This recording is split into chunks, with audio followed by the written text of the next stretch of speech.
Димитар Поп Георгиев Беровски е најзначајниот македонски револуционер и борец за слобода и за создавање на македонска држава од 19-тиот век.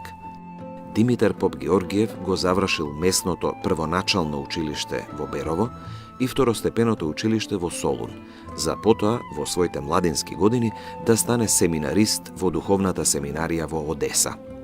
Неговите способности за учење биле очигледни, така што тој со успех ја совладувал учебната материја. Но покрај способностите за учење, во неговата личност се понагласено почнала да се манифестира и склоноста кон праведност, кон сочувствување со потиснатите и кон бунтување против неправдите и против потиснувачите. Се школувал во Берово, а потоа во Солун. Затоа што потекнувал од свештеничко семејство, желбата на татко му била да заврши богословија. Пошто тогаш на Балканскиот полуостров немало многу богословски училишта, бил испратен во Одеса. Како младинец со буен темперамент и со силно пробуден дух и борбеност за правда и слобода, Димитар Поп Георгиев Беровски во Одеса по прв пат ги искусил последиците од неговиот протест против неправдите во таа средина. Имено Одеса во тоа време бил град во кој покрај многу руси и украинци имало и многубројна бегалска емиграција. Во градот имало многу бугари, турци, албанци и македонци, кои спротивставувајќи се на деспотскиот османлиски режим или учествувајќи на страната на бројните руски воени кампањи против Османлиската империја, се нашле како бегалци во Одеса. Таму сите тие вообичаено биле или амали или аргати на поседите на побогатите мештани или скитници и просијаци. Влегувајќи меѓу нив и запознавајќи се со нивните маки и неволји, а особено со маките што ги тиштеле бегалците од Македонија и од Бугарија, Димитар Поп Георгиев, бодрејќи ги, пропагирал тие да се вратат на своите огништа, да не се преселуваат во Русија, каде што обично сакале да се префрлат, да мислат на своите земји и да се борат за нивна слобода. Во Одеса, сред бегалска балканска емиграција, Поп Георгиев го поттикнувал инстинктот за бунт против тамошните неправди и агитирал за враќање во своите земји за да не се одродат од својот народ. Таму после 3-годишен престој, поради бујниот темперамент, бил исклучен од духовната семинарија и се враќа во Белград, каде се запишува на воено училиште. А немајќи храброст да се врати назад во Берово, затоа што татком бил прилично строг, како ќе го погледнал татка си во очи, тој преко Бесарабија, преко Романија, одешол во Србија и се запишал во војното училиште во Белград. И за 2 години го завршил ништо војно училиште во Белград. Нивниот пат, значи, на неграмотниот, но бунтовниот дедуљо Малешевски и на интелигентниот, интелектуално изградениот и револуционерниот водач Димитар Поп Георгиев Беровски ќе се разидува и ќе се спојува до крајот на нивните животи во повеќе значајни моменти од ослободителното движење. Имено во тоа време, на почетокот на 60-тите години на 19-тиот век, Србија имала намера да ги ослободи своите градови од присуството на турските гарнизони и со тоа да се стекне со целосна власт во сите области на својата земја. Тој во Белград, покрај со дедо Илјо Марков Малешевски, контактирал и со други истакнати македонци, како со Христо Николов Македонски, со Константин Трпков, Попот Бувски, со Ѓорѓија Пулевски, со Лука Джеров, со Јосиф Ковачев и со други, од кои повеќето ќе бидат идни македонски востаници заедно со него. После враќањето од Белград, Димитар Беровски е првиот учител, народен учител во Малешевијата, а исто така бил избран и за представник на народот пред турските и грчките црковни власти. Честите посети на Димитар Беровски кај поп Стојан во Разловци, откако постанал негов зет, му допринеле да ја тој согледа целосната поставеност овде во селото, односите меѓу турскиот пољак Анимал и поп Стојан и да се одлучи Разловци да го избере како место кај што треба да се da se delува револуционерно, односно да се подготвува револуционерен настан. Димитар Поп-Георгиев веќе во тие години мислел на автономија на Македонија и на нејзино ослободување од турско робство. Во тој негов сон и порив, Димитар Поп-Георгиев на Македонија гледал како на земја која имала славно минато, силна држава и прочуени кралеви, какви што биле Филип II и Александар III Македонски. Македонија во далечното минато ја гледал како напредна и просветена земја, која го дала и Аристотела филозофот, а во негово време како опустошена и унижена земја, на беден и онеправдан народ. Поради тоа, Поп-Георгиев мечтаел сите своји сили да ги посвети на борбата за слобода на Македонија, на таа славна земја на Филип и на Александар Македонски и на Аристотел филозоф, како што подоцна во екот на македонското кресненско востание ќе напише во преамбулата на правилата на уставот на Македонскиот востанички комитет. Интересен е и фактот дека Димитар Поп-Георгиев Беровски припаѓал на тогаш распространетата идеја според која тогашните македонци, тие од тогашното актуелно време, биле потомци на старите македонци, кои пак биле исто така словени како нив.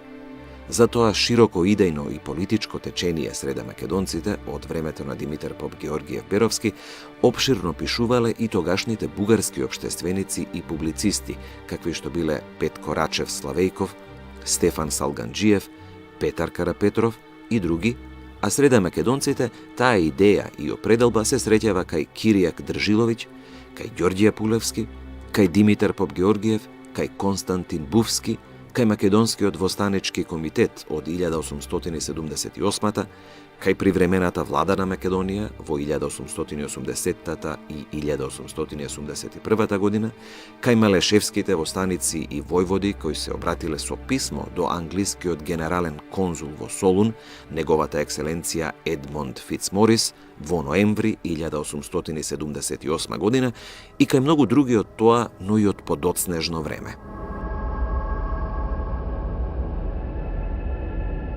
Со тоа и такво значење, Димитар Поп-Георгиев, како и повеќе други македонци, се потпишувал со додавката Македонски, често заменувајќи го своето фамилиарно презиме со тој атрибут. Дека тоа било знак на негова народна идентификација, зборува и неговото становиште дека во Македонија, посебно во незините средишни делови, каде што според него немало мешање со други народи, живееле чисти славјани, кои се држале до обичаите, кои се облекувале и изгледале како оние суштински стари грчки варвари. Тоа Поп-Георгиев му го соопштува на Стефан Верковиќ во писмото од 27. октомври 1862 година, во кое покрај таквиот негов став го соопштува и своето уверување дека за трудот на Верковиќ да ја истражи и опише Македонија, вечно ќе му бидат благодарни синовите на Македонија. И подоцна Димитар Поп-Георгиев ќе ги истакнува истите ставови при што својата татковина постојано ќе ја именува како Македонија, како македонска земја, како земја на славните антички кралеви и на словенските просветители, светите Кирил и Методий. При тоа, востанијата кои што тој ги организирал и предводел, секогаш ги именувал како македонски востанија. Нивните цели ги дефинирал со ослободување на Македонија, а институциите и органите на востанијата секогаш ги именувал со македонско име, како штаб на македонското востание, началник на штабот на македонското востание, македонски востаници, македонска војска, македонски комитет, македонски војводи и така натаму.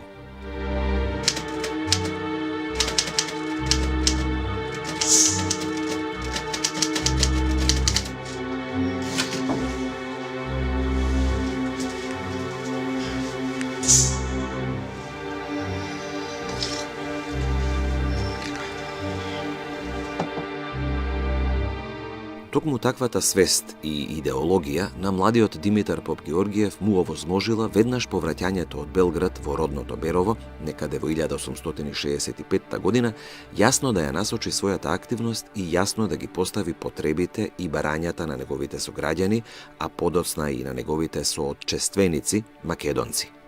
Во таа смисла, првата задача што си ја поставил Поп-Георгиев била ослободување од грчкото просветно и духовно туторство.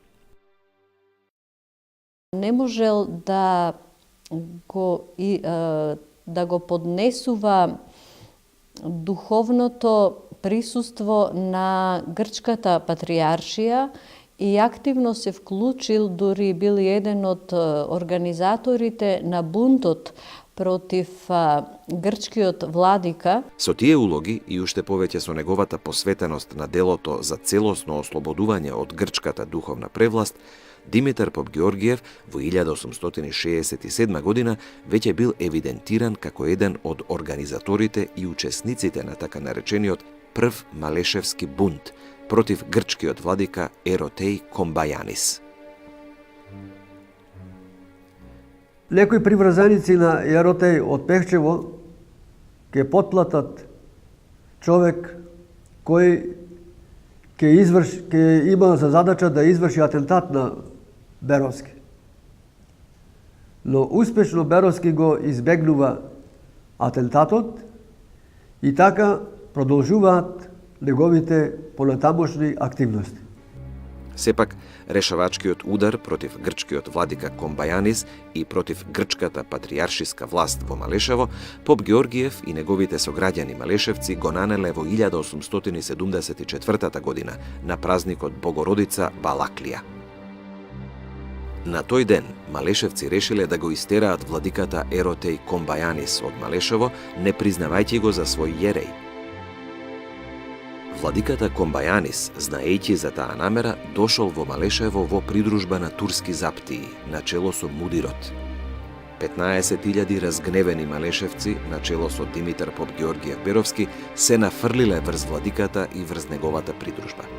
Разоружувајќи ги заптиите и мудирот, кои замолиле да не пострада владиката, најпогредно го изгониле Еротеј Комбајанис.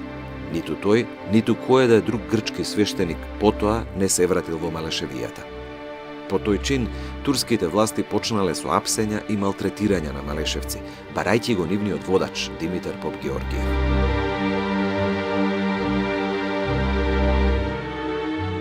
Како народен учител, представник на народот пред црковните власти, бил прогонуван и во Солун 1874 година формира еден кружок заедно со неговите браќа и други револуционери кои престојувале во тоа време во Солун и на идеја после бугарското априлско востание и босанско-херцеговачкото го организира првиот бунт или востание во селото Разловци 1876 година. Во Солун, минувајќи го времето илегално, Димитар Попгеоргиев се поврзал со повеќе македонци од други краишта на Македонија, кои имале исти или слични сваќања како него за црковното прашање во Македонија. Тогаш се родила идејата македонците да се емаципираат и од екзархијата и од патријаршијата. Зошто? Затоа што македонската интелигенција сватила дека и патријаршијата и бугарската екзархија ги делат македонските епархии и со тоа спремат Милет системот, ако македонците бидат прогласени за Румет Милет, што значи грчки народ, или бидат прогласени за Булгар Милет, пак спремат турскиот шеријатско право ќе бидат наречени Булгар Милет, а тие не сакале да бидат ни едно ни друго, сакале да си имат своја црква, затоа барале својата црква, Охридската архиепископија, да добие своја автокефалност, своја самостојност. Поради тоа незадоволство, среда македонците се зародило пошироко движење за обнова на Охридската архиепископија како македонска црква, која во унија со папата ќе ги постави духовните, просветните и народните потреби врз македонски основи, предпочитувајќи ги македонските разбирања за посебен народ, културен и духовен развиток. Тоа движење, познато како унијатско, било раководено од Солун, а во него како главни раководители биле Димитар Попгеоргиев од Малешевската општина, Никола Хазаров од Дојранската општина, Коста Сарафов од Драмската општина, Поп Харитон Карпузов од Неврокопската општина, Аверки Зографски, Светогорски архимандрит, Поп Петар Димитров од Солунската општина и други.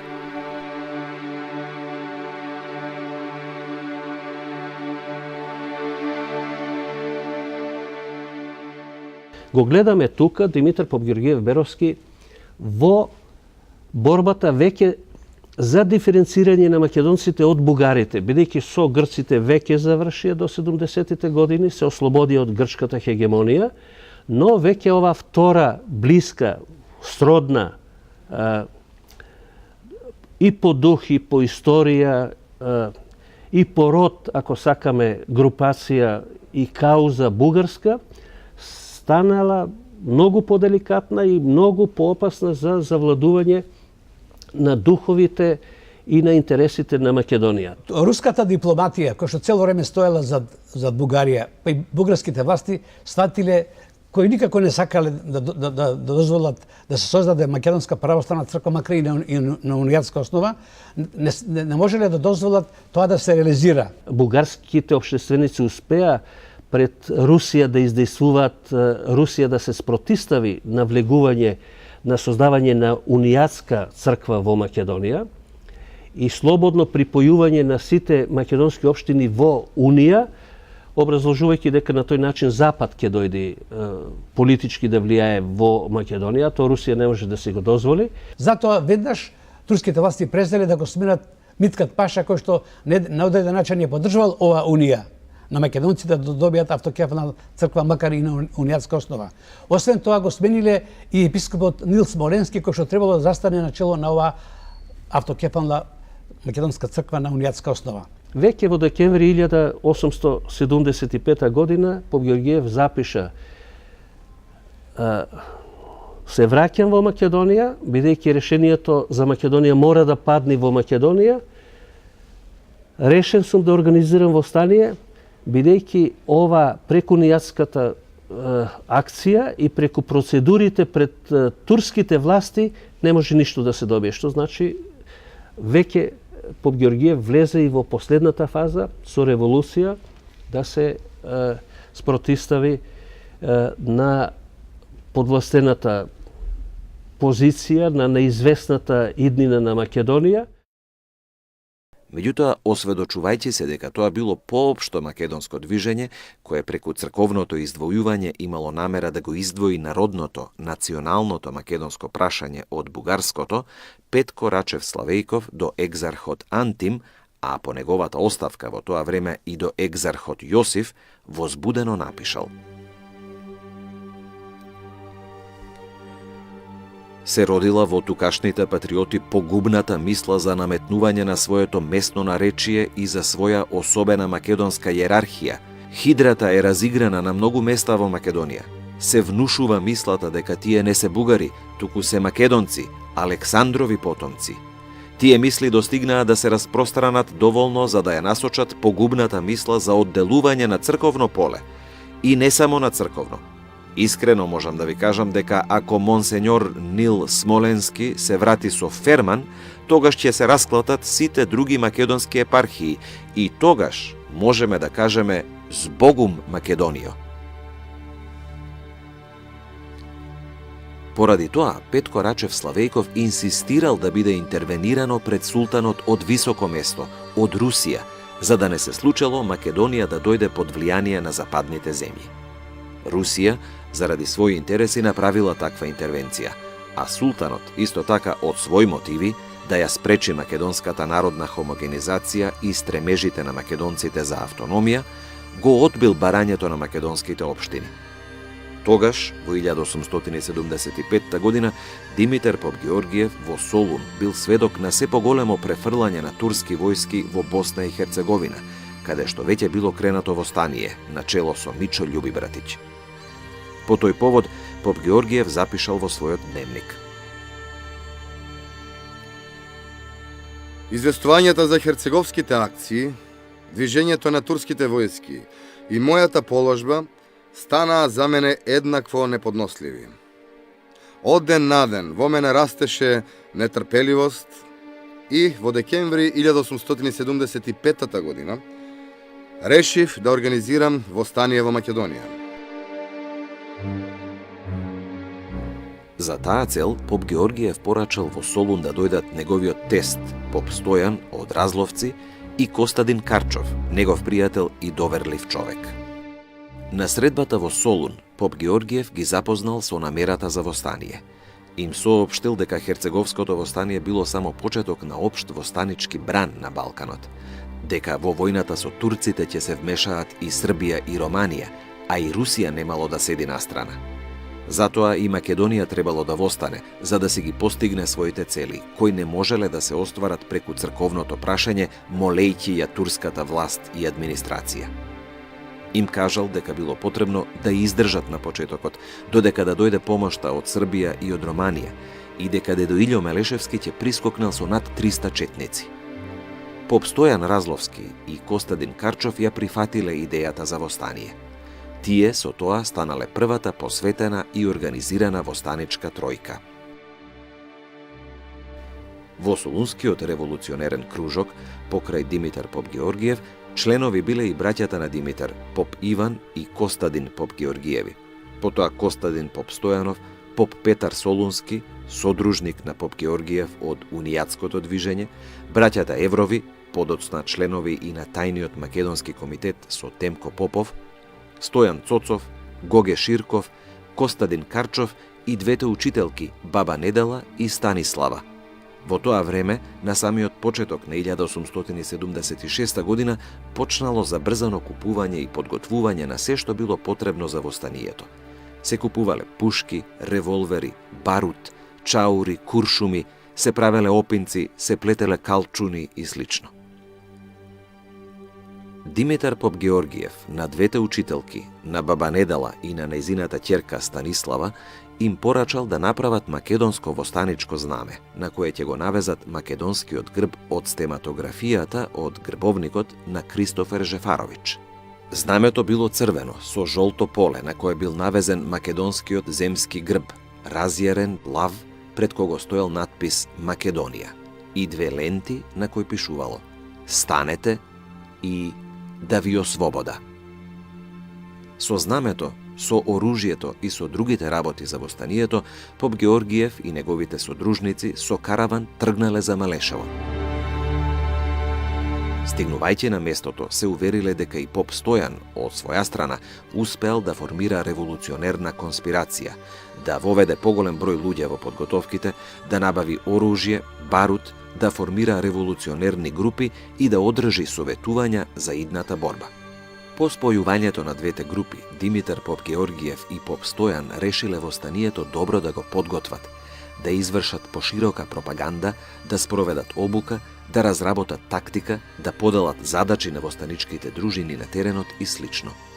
За таа цел формирале две помали чети кои требало да го обиколат Малешевско, Пијанечко, Виничко, Радовишко и Струмичко.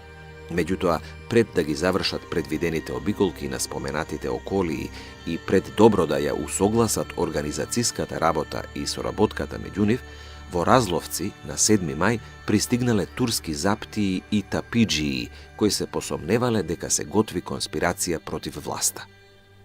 Уапсиле десетина селани за да ги носат во Царево село и за да ги подложат на истрага. Над селото, во местноста Калаџерџево, на планината Средна, се наоѓале 30 вооружени селани заедно со Поп Георгиев и Поп Стојан. Провокацијата од турска страна била сериозна закана да биде разоткриена целата тајна работа и со тоа да пропадне востаничката акција пред таа и да започне. Тогаш било решено со курири да се известат околните села и Беровци и Владимировци, каде што имало поголем број приврзаници за востанието, утредента да ја чекаат четата на Поп Георгиев и да се приклучат на востанието кое веќе било објавено за 8 мај 1876 година. На планината Средна, во местноста Калаџерџево, на 7 спроти 8 мај, се собрале уште 30 вооружени востаници. И од тие вкупно 60 востаници биле образувани две чети. Едната, начело со Поп Георгиев, тргнала за Малешево, а другата, раководена од Цоне Спасов и од Поп Стојан, останала во Разловци. Дел од последната, 12 востаници, ги нападнале дојдените турци во селото, ги запалиле ановите и со тоа го започнале востанието познато како Разловечко востание. Дошло до воодушевување кај местното население. Местното население видело како сега македонскиот народ е спремен и турски глави да се колат. Во тоа е воодушевување било решено восстанието веднаш да започне. За водач на восстанието бил прогласител Димитрije Беровски. Четата на Димитар Попгеоргиев на пат кон Берово и Владимирово во селото Митрашинци се вчекала со турски вод, при што се заврзала борба во која Попгеоргиев бил ранет во главата, но куршумот се задржал меѓу кожата и черепот, без да направи поголема штета. Борбата продолжила, при што турскиот вод бил разбиен и ја напуштил битката. Попгеоргиев самиот си го извадил куршумот и спротивно на првиот план, а и поради доцнењето на четата на Цоне Спасов и на Поп Стојан, решил да се врати во Разловци и да види што се случува таму. Во Разловци битката со турците се развлекла, но и завршила, така што селаните од Разловци се повлекле во планината со четата на Поп Стојан и на Цоне Спасов. Со враќањето на четата на Димитар Попгеоргиев, двете чети имале судир со турски башибозук, дојден да го пали и да го плячка испразнетото Разловци. Во судирот пострадале 17 селани, а паднале и повеќе жртви од башибозук. Со споменатите акции на власта и станало јасно дека, слично како и востанијата во Херцеговина и во Бугарија, на востание се кренале и македонците, така што кон Малешево власта испратила покрупни единици од армијата за да го заобиколат Малешево и да го уништат востаничкиот оган во неговиот корен. Така во Струмица и во Радовиш биле распоредени 500 војници, во Мелник и во Петрич вкупно 1000 војници и во Горна Џумаја уште 1000 војници. Затоа Попгеоргиев решил да ги избегнува судирите со аскерот, маневрирајќи по теренот за да ја зачува четата за следна шанса за востание. Со таква намера Попгеоргиев тргнал кон Беласица, за Петричко и Мелничко, но таму, кај селото Стињак, бил пречекан од поголема група аскер, доведена од братот на стињскиот поп, кој ја предал четата. По жестока битка, Попгеоргиев го пробил обрачот и се вратил кон Огражден, создавајќи представа дека се враќа за Малешево. Избегнувајќи или судирајќи се со потерите, сепак успеал конечно да се ослободи од нив и да тргне кон Ќустендил.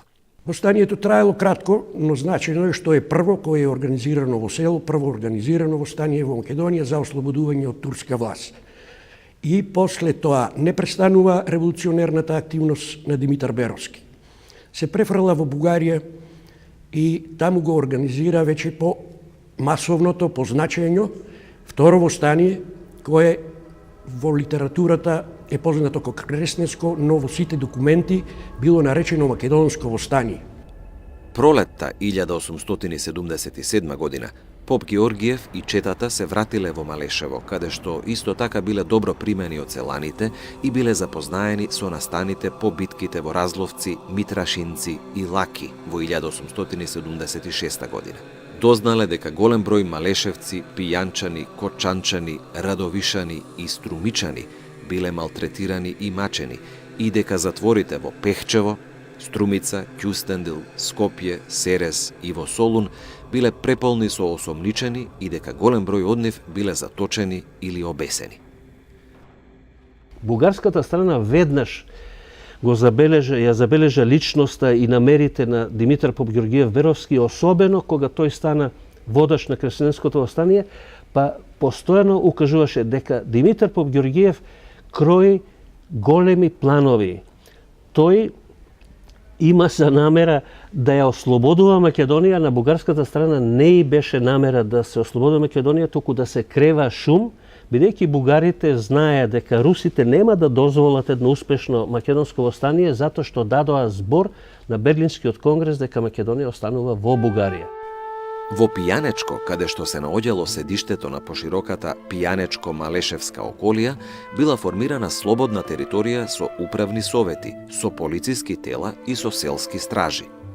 Привремената управа била заокружена со избор на окружен совет во Царево село, денешно Делчево, во кој како членови влегле Иванчо Поп Иванов, Ангел Чипов, Никола Тодоров, Димитар Бојаджиев, Мицо Киселички, Ангел Чорбаджиски, Анастас Иванов, Моне Арсов Штипски, Амид Кадисли, Мула Мехмет Сулев и Сулејман Грчев.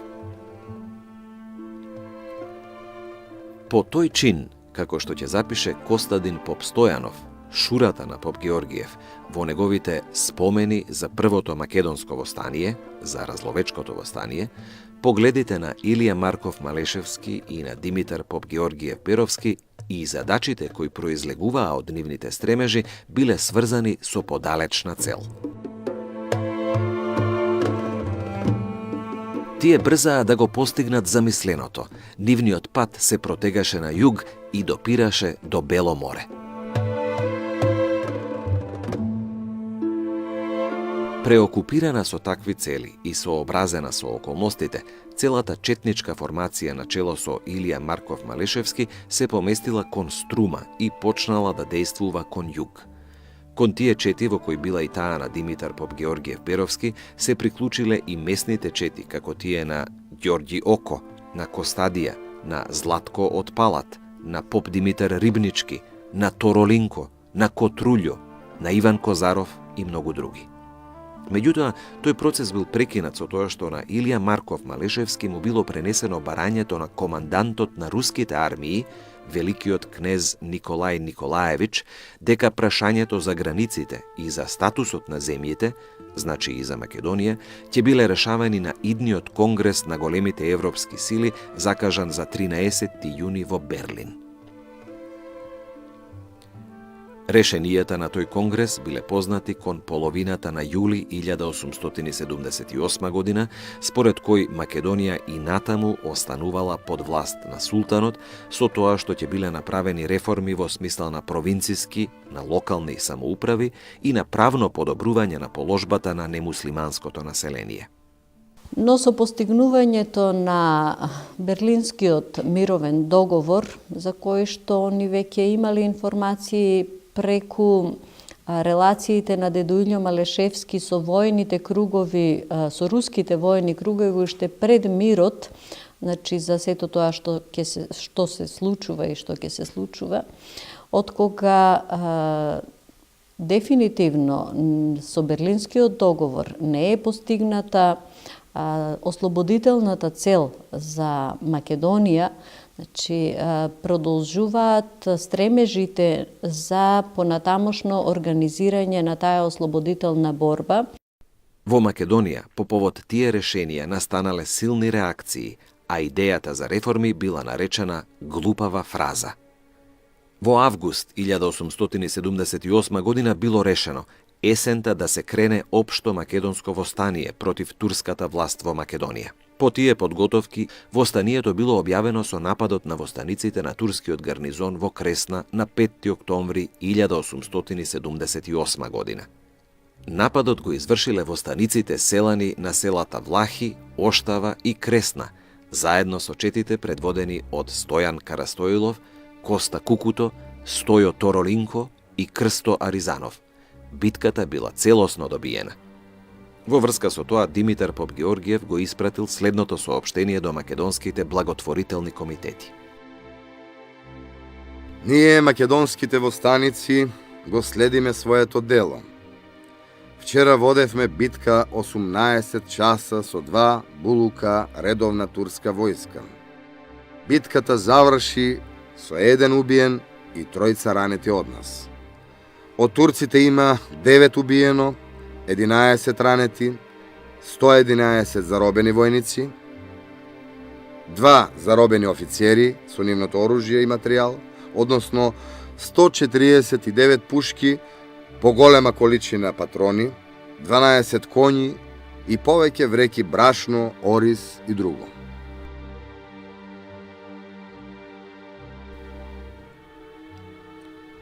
При самиот почеток на востанието, Димитар поп Георгиев бил избран од востаниците и од војводите за началник на штабот на македонското востание. Тој ги поставил главните правци на стратегијата и на тактиката на востанието. Тие се состоеле во постапно и систематско ширење на востанието, во ослободување на територијата и во избор на востанички и цивилни органи на власт за секое место и за секој округ. Неговата мисла била поврзана со крупни планови, со ослободување на Македонија и со стекнување на автономија. Поради тоа, во ново формираното бугарско кнежевство не гледале со добро око на поп Георгиев и на неговите планови. Тие очекувале востанието во Македонија да представува еден вид протест против неприфаќањето на Сан-Стефанскиот проект од страна на западните европски сили. Тоа да биде спротивставување на божемното делење на бугарскиот народ во кој го вбројувале и македонскиот народ. Меѓутоа, ниту Димитар Поп Георгиев, ниту македонските востаници не сакале да ја пролеваат својата крв за кнежевството на бугарскиот народ. Тие се кренале за слобода и за автономија на Македонија, а не за држава на друг народ, па нека тој е и братски словенски народ. Тоа ги усложнило односите меѓу востаниците и спомагателните, благотворителните комитети во кнежевството Бугарија, формирани и помагани главно од македонските бегалски средини во Бугарија. Усложнувањето се јавило како резултат на тоа што бугарската водечка политичка и општествена средина никако не се помирувала со губењето на Македонија и со откажувањето од претензијата кон неа. Затоа тие формирале бугарски политички комитети, наречени Единство, меѓу кои главна улога играле Софискиот, предводен од митрополит Мелетиј, и Великотреновскиот, предводен од Стефан Стамболов, подоцна регент и председател на бугарската влада. Тие комитети не така тешко ги ставиле под своја команда благотворителните комитети. И не така тешко меѓу бегалската и емигрантска македонска средина во Бугарија нашле јаничари за својата политика. За таа политика, бугарските комитети, а посебно Софискиот комитет, начело со Мелетиј, се служеле и со странци, кои како доброволци се вклучувале или пак биле испраќани од бугарските комитети да се вклучат во востанието, како послушни инструменти на нивната политика.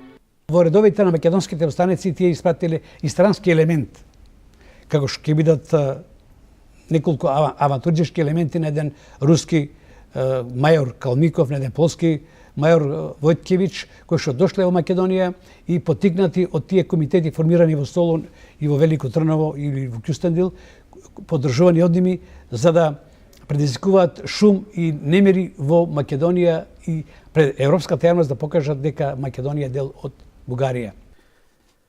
Таа комитетска политика и тактика Димитар Поп Георгиев и другите македонски војводи ја оцениле како престапна во однос на светото народно дело и како поигрување и тргување со животите и со крвта на невиното население. Стоејќи на тие спротивни позиции, Димитар Поп Георгиев, како начелник на штабот на македонското востание, и македонските војводи Стојан Карастоилов, Димитар Трифунов, Коста Николов, Крсто Аризанов, Иван Капчев, Ѓорѓија Пулевски, Орчо војвода, поп Костадин Бувски, Алекса Филипов и секретарот на штабот Карамфилов ги исклучиле и ја истерале од востанието Адама Калмиков и Луј Војткевиќ, како луѓе кои нанеле многу штети на ослободителното дело. По тој чин, целокупното раководење со востанието зависело од македонските челници, пошто тоа успешно се проширило во Џумајско, Малешевско, Мелничко, Драмско и Петричко, ослободувајќи 54 населени места со 32.000 жители. Во сите тие места биле избрани органи на народната власт, како и општо полициско началство, со задача да се одржува ред на ослободителната територија, да врши регрутација на востаници и да прибира средства за потребите на востанието.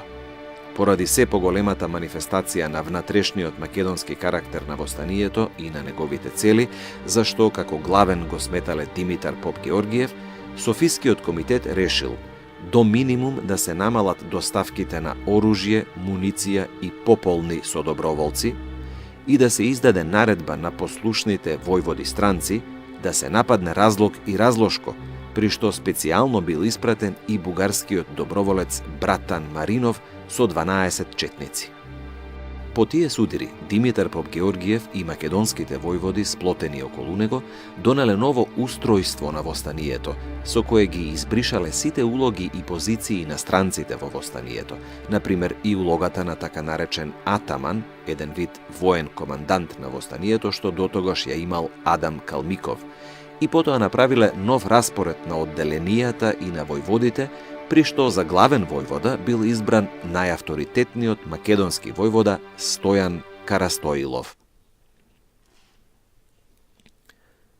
Востанието напредувало и одолевало на нападите на турската војска, меѓутоа не мирувала ниту бугарската страна. На 23. октомври 1878 година го викаат поп Георгиев во Џумаја да ги објасни решенијата за исклучување на Калмиков и Војткевич од востанието. Македонските војводи не го пуштаат, бидејќи слутат завера. Наместо поп Георгиев оди војвода Филипов, но комитетот инсистира да се појави поп Георгиев. Тој на 30. октомври 1878 година решил да оди за Џумаја, надевајќи се дека ќе ја разјасни штетната дејност на Калмиков и Војткевич и дека ќе најде на добросовесност кон борбата и жртвите на македонските востаници, не знаејќи при тоа за одлуките и наредбите на Софискиот комитет. Во Џумаја, поп Георгиев бил безобзирно нападнат од комисијата и наклеветен од Калмиков и Војткевич. При тоа му било соопштено дека е сменет од функцијата началник на штабот, како не баре да бил поставен на таа функција од Софискиот комитет. Гледајќи дека станува збор за узурпација на македонското востание од страна на оние од кои се очекувала помош и добросовесност, без да се мешаат во самото востание, Димитар поп Георгиев се спротивставил на решенијата на Софискиот комитет, но при тоа бил соочен со ризик по сопствениот живот. Меѓутоа, од срам кон делото на поп Георгиев, сепак Џумајскиот комитет не се решил да го уапси, ниту пак да го загрози водачот на македонското востание, но само решил да го оневозможи да се врати на востаничка територија. По тој чин, војводите и востаниците почнале да го напуштаат востанието, насетувајќи завера. Наскоро, на подмолен начин, бил убиен Стојан Карастоилов и биле загрозени неговите приврзаници, со што востанието тргнало по удолнина. Димитрije Беровски, заедно со своите најблиски македонски соработници, ја статиле политиката на бугарската влада и се обиделе и ги вратиле назад овие аматурички елементи, сакале да го продолжат востанието самостојно, затоа што сакале пред европската јавност да покаже дека Македонија земја посебна, не е бугарска. Меѓутоа, во тоа не можеле до крај да се искажат или да тоа нешто да го реализират, затоа што овие комитети, особено комитетот Софиски, се уфрлил во јадрото на востанието и во една темна ноќ го убиле првиот војвода на спиење со неколку негови востаници, Карастоилов, а Димитрije Беровски, после повеќе перипети, го натерале да оди најпрво во Кјустендил, а потоа во Горна Џумаја и на два пати да биде заробен затворен. Во меѓувреме, Димитар поп Георгиев успел да дознае за трагичниот тек на востанието и со писмо се обратил до Натанаил Охридски, кој ја играл улогата на општ раководител на востанието, признат и од бугарските центри како таков и почитуван и од востаничките институции. Во тоа писмо, поп Георгиев му соопштил дека до неговото заминување востанието го оставил победоносно и раширено во 5 окрузи, дека сето тоа било негово дело и дело на македонските војводи и востаници, и дека сега, за чудо големо, странците играат театар со светото народно дело. При тоа, поп Георгиев побарал од Натанаила Охридски помош за да се врати во востанието и да се обиде да ја поправи состојбата. Слично писмо упатил и до Џумајскиот комитет.